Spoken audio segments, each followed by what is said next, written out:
Good morning. This is the news that we are waking up to for Friday, February 7th, 2025, day 1080 of Russia's full-scale invasion of Ukraine.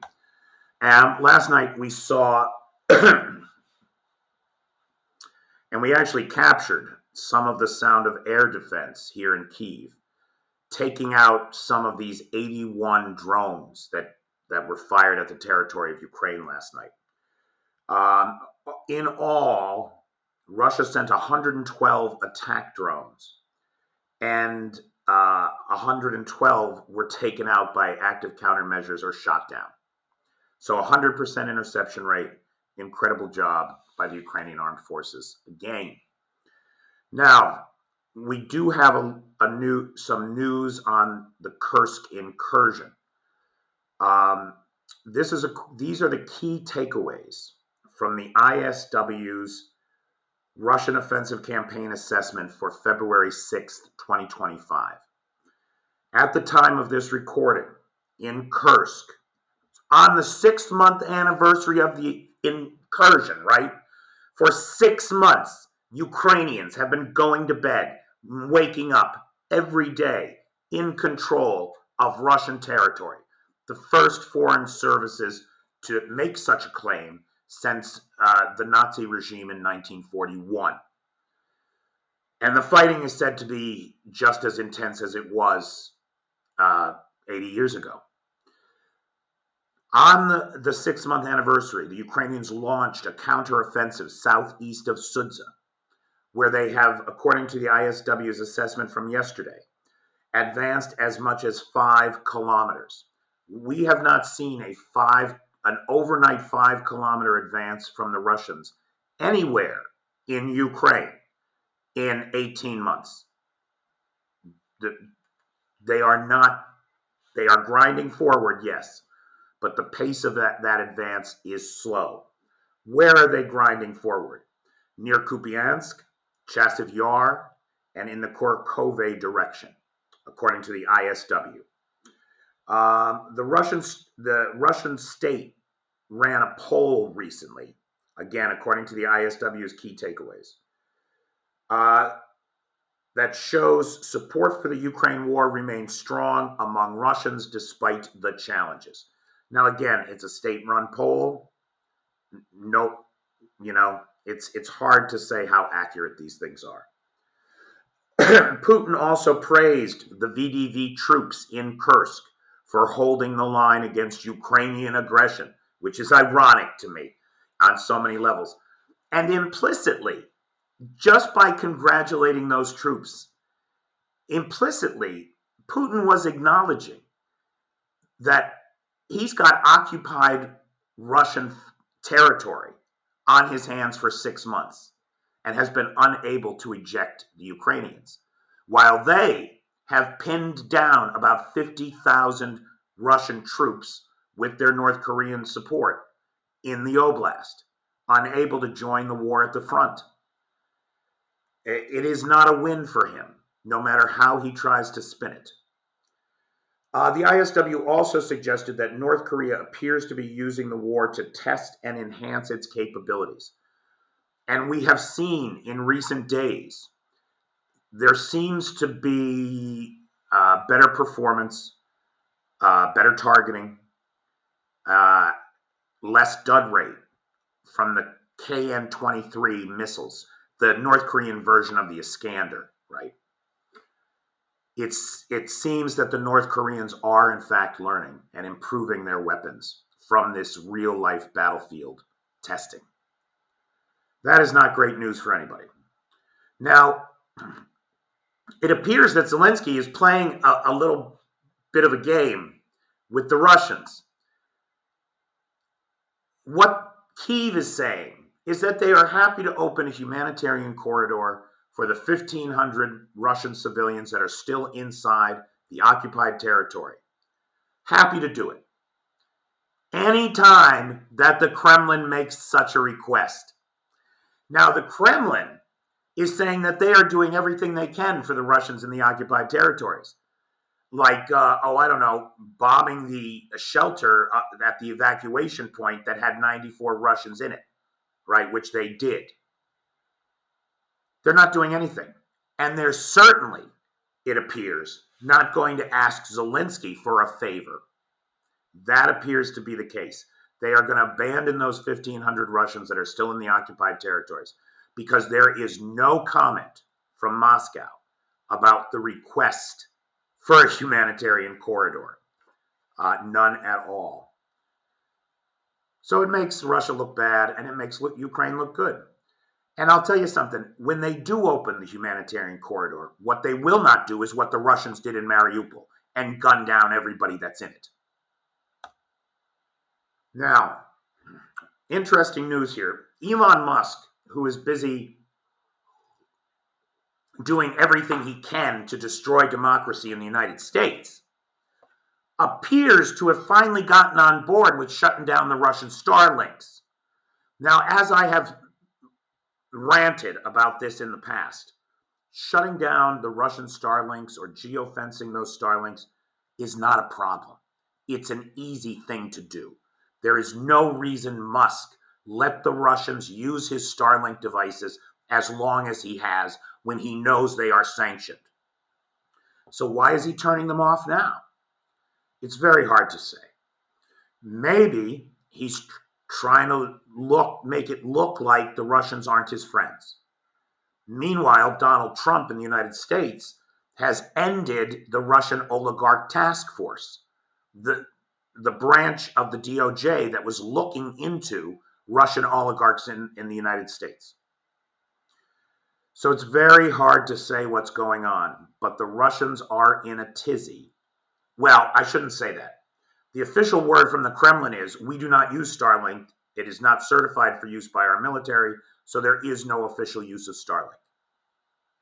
Okay, fine, there's no official use of Starlink. But given the outcry on the Russian Millblogger Telegram channels, it's a problem. It's a real problem. And they are very unhappy about losing it. So that makes me happy. Now, on this story of the bombings of recruitment centers in Ukraine, it is a grisly, ghastly tale of multiple betrayals, is how it seems to be shaping up. It appears that over the last couple of weeks, there have been 7 of these incidents. And in every incident, a Ukrainian collaborator, seduced with the promise of large cash payments, accepted from an FSB handler, right? So a Russian agent operating in Ukraine, accepted from their FSB handlers an improvised explosive device of one type or another. The handlers gave them the instructions where they should plant the device, when they should plant the device, and the handlers informed them that they would remote detonate the devices. In every case, when the collaborator went to place the device, the Russians set it off. In 6 of the 7 incidents, only the handler, or only the collaborator, was killed, assassinated by the very people who had recruited him, leaving nobody to identify the handlers, right, or give testimony against them. One of these guys did survive. As I say, there were nobody else was killed, at least at this time, though, because there were injuries. Not in all cases, but in some of the cases, there were some injuries. It is really a ghastly tale of parasites and perversion. The Ukrainians who were willing to blow up these centers for the cash, betraying their neighbors, their people, their country, and then the agents betraying the betrayer. That's our Russia. Now, Thursday morning, Ukraine's robot aircraft, which is a great thing to be able to talk about, robot aircraft, hit the Primorska Akhtarsky, air base in Krasnodar. Now, this is a critical drone base, right? It's from this base that a third, roughly, of the drones that come in every night get launched. Now, there has been speculation, and these could be completely unrelated events. But the Kyiv Post did a review of open source flight tracking data and identified a notable increase in U.S. Air Force and possibly U.S. naval aircraft over the Black Sea in the days and hours before the strike. Now, if you recall, we stopped flying the Global Hawks after there was an incident where a Russian MiG buzzed one and then sprayed jet fuel on it. And it had to be crashed into the Black Sea, unrecoverable. And to the best of my knowledge, the U.S. has not been flying those surveillance flights since. Again, God knows, Trump is doing his damnedest back at home to destroy American democracy. But it seems to be doing some good for Ukraine. Now, there's no reason for NATO aircraft to be over the Black Sea unless they're checking things out for Ukraine, I would think. Again, we do not know that the attack on the airbase was linked to this, only that this occurred just before the attack. That much we know. Now, I have bad news about the Oreshnik missile launch last night. It might not have happened. And I'm embarrassed about it because, you know, I try to avoid doing one source stories. But this was David Axe at Forbes. I mean, one of the most reliable guys out there. He wouldn't print it if he didn't believe it, right? And if he didn't have a good reason to believe it. So I think it's probably true. However, we don't have evidence. In fact, if you saw my video about this when the news first broke, I said we were waiting for an update to NASA firm's data to see if there was a fire at the launch site. There is no fire at the launch site. That's one of the reasons I'm late today. I was waiting for the update, hoping to be able to confirm this. The update came. No fire. Now, that doesn't mean it didn't happen.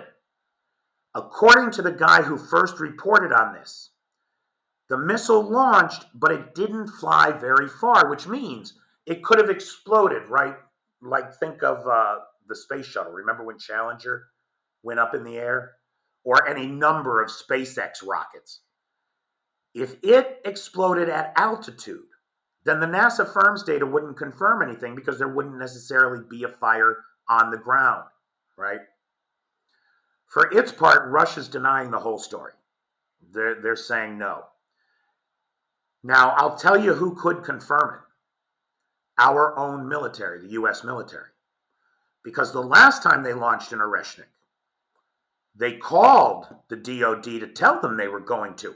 Because with all this NATO hardware in the region and everybody very tense all the time, what you do not want is for the United States to accidentally think you're launching a nuke. And that's what this gives the appearance of, right? Because it's based on, the RU-26 intercontinental ballistic missile. It's actually a retrofit of that housing. So if this happened, and I think it's likely it did, given the source chain, we just don't have the proof.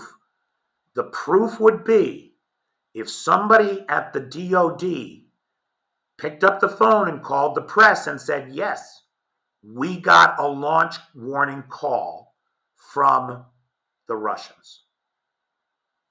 Now, if that never comes out, I don't know where we're going to get any evidence from. So it's a little bit disappointing. I still maintain that the Oreshnik is basically a myth. It's basically a myth. If it's true, what happened last night, that the Oreshnik went up and blew up, then they've right now got a 1 in 3 launch success rate for a $120 million missile. Either way, it's bad press for the Russians, that's for sure. All right, that's it for me this morning. For the Patreon folks, check back later. Or maybe I won't get to it till over the weekend.